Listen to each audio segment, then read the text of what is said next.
నమస్తే sir. Hi. Hi sir. హ్మ్. Sir ఇప్పుడు సమంత గారు ఆఫ్టర్ డైవర్స్ తర్వాతకి ఒక తెలుగులో ఓన్‌గా ఒక మూవీ 'శుభం' మూవీ ప్రొడ్యూస్ చేస్తూ తీశారు. హ్మ్. సో, అది కొంతమంది హిట్ అని అంటున్నారు. కొంతమంది ఫ్లాప్ అని అంటున్నారు. సో, మీ ఒపీనియన్ ప్రకారం ఆ మూవీ హిట్టా? ఫ్లాప్ అంటారా? నాకు అవి తెలియవు యాక్చువల్‌గాను. నువ్వు రాంగ్ పర్సన్ అడిగావు. హిట్టా ఫ్లాపా అనేది ప్లస్ ఏమో రివ్యూ చెప్పను నేను. 4 రోజుల వరకు చెప్పకూడదు. ఆ సినిమాకి దెబ్బ రాకూడదని యూఎస్ నుంచి చెప్తూ ఉంటారు కొంతమంది. ఒకవేళ యూఎస్లో రిలీజ్ అయితేనే. సో, ఆ అమ్మాయి కొంచెం పేరు ఉంది కాబట్టి చేస్తే 5-6 థియేటర్లో రిలీజ్ చేసి 10-15 థియేటర్లను చూడరు. పెద్ద సినిమా అంటే తప్పితే యూఎస్లో చూడరు. $20 $15 ఖర్చు పెట్టి వెళ్ళరు.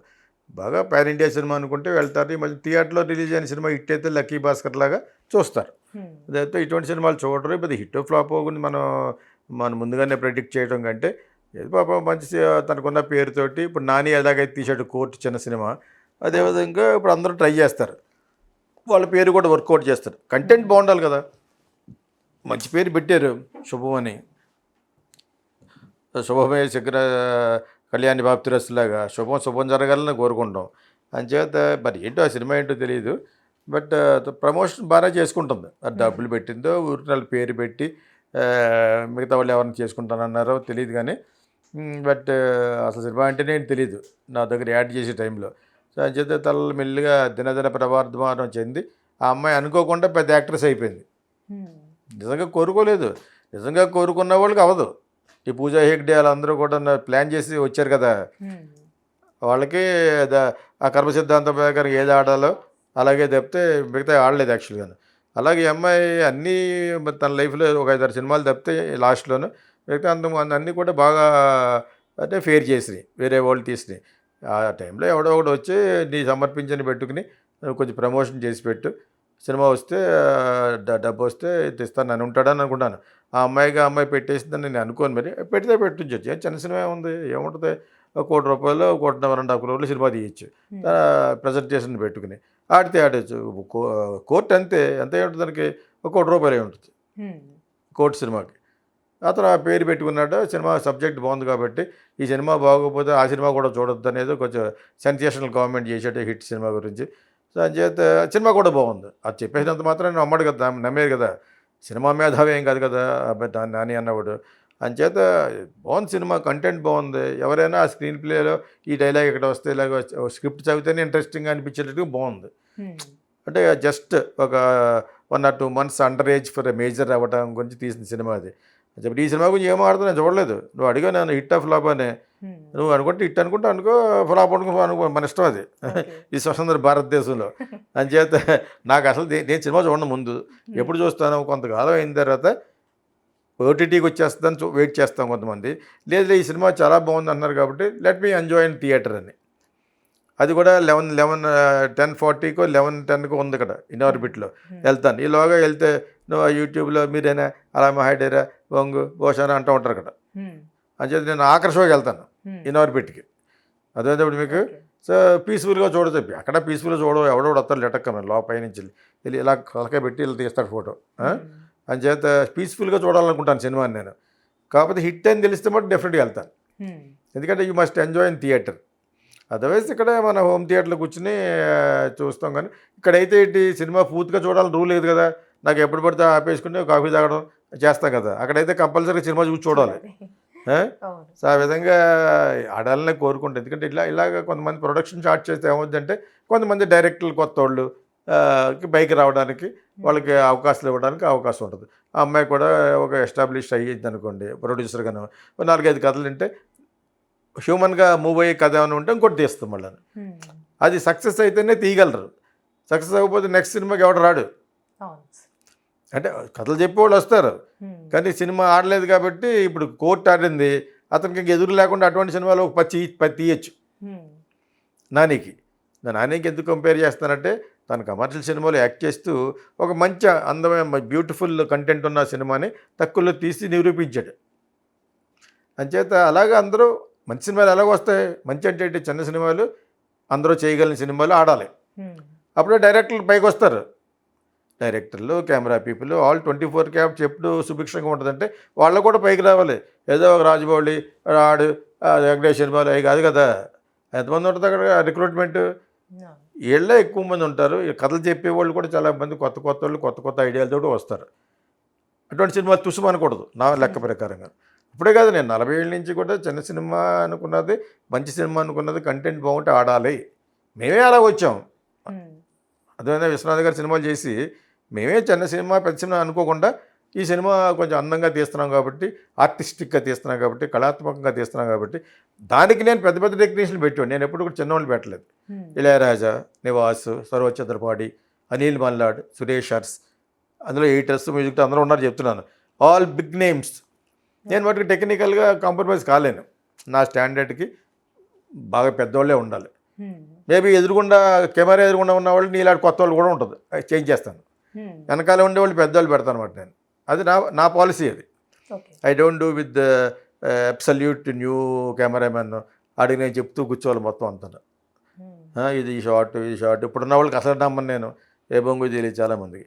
అంచేత పెద్దవాళ్ళనే తీసుకుంటాను.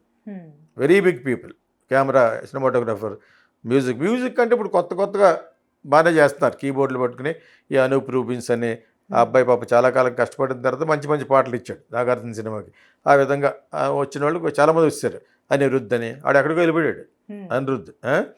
సో నాకు ఒక 5-8 సంవత్సరాల క్రితం ఫేస్బుక్ వచ్చేసి hi sir please accept my అని వచ్చాడు. మన ఫేస్బుక్లో మా అబ్బాయికి సీనియర్ అతను స్కూల్లో మెడ్రాస్లో పద్మాజా శాస్త్రిలో. సో ఆడు ఇప్పుడు నెంబర్ 1 ఇండియాలో, నాట్ ఈవెన్ రెహమాన్. సో నేను ఒక స్టూడెంట్కి సెయింట్ పీటర్స్బర్గ్లో ఒక టీనేజర్కి screen play direction నేర్పుతాను.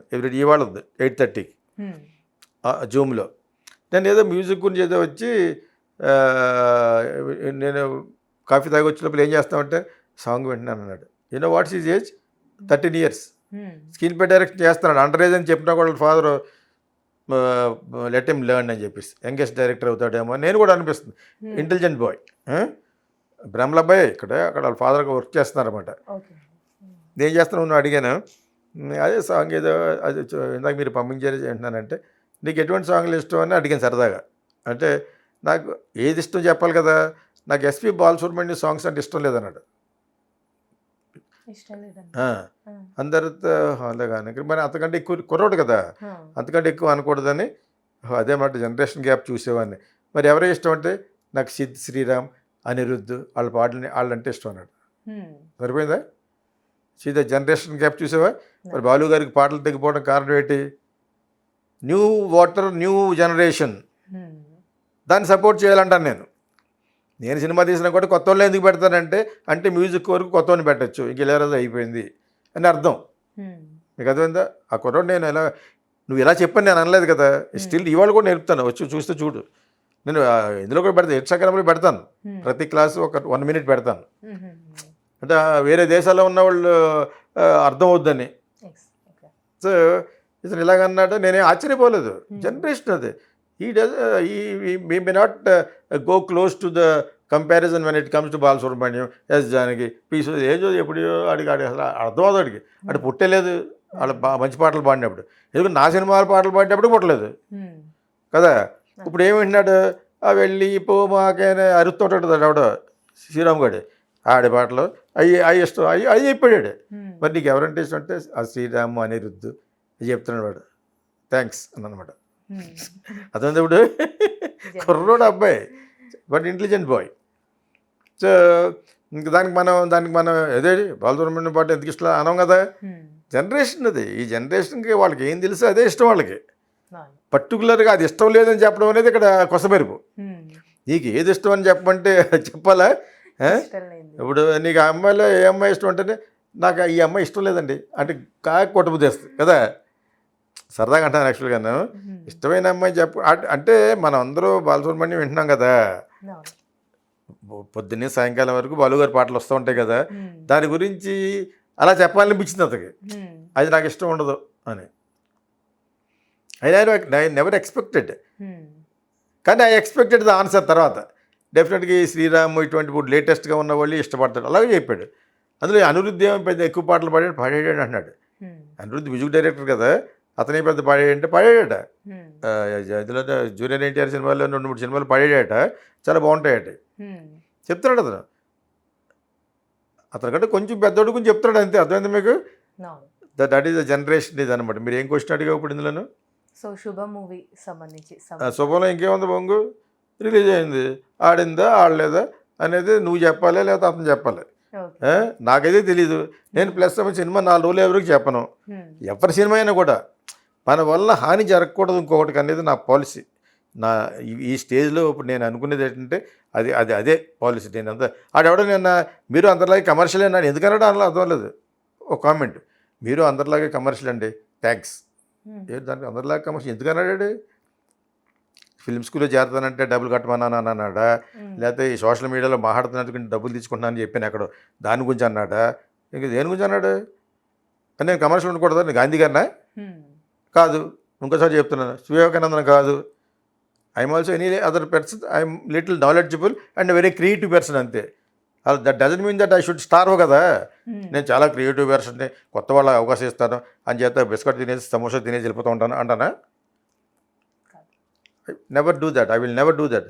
I will also go by Benz, I will also go by Audi, I will enjoy everything and I will earn. Ratan Tata అన్నట్టు యూ ఎర్న్ అండ్ స్పెండ్ అన్నాడు ఆయన. నువ్వు సంపాదించి ఖర్చు పెట్టమన్నాడు. That's what I'm doing it.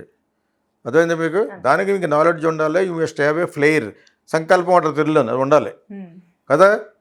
ఏమి లేకుండా నేను లేకపోతే సమోసా దొరుకుద్ది. ఆడి ఉద్దేశం అది.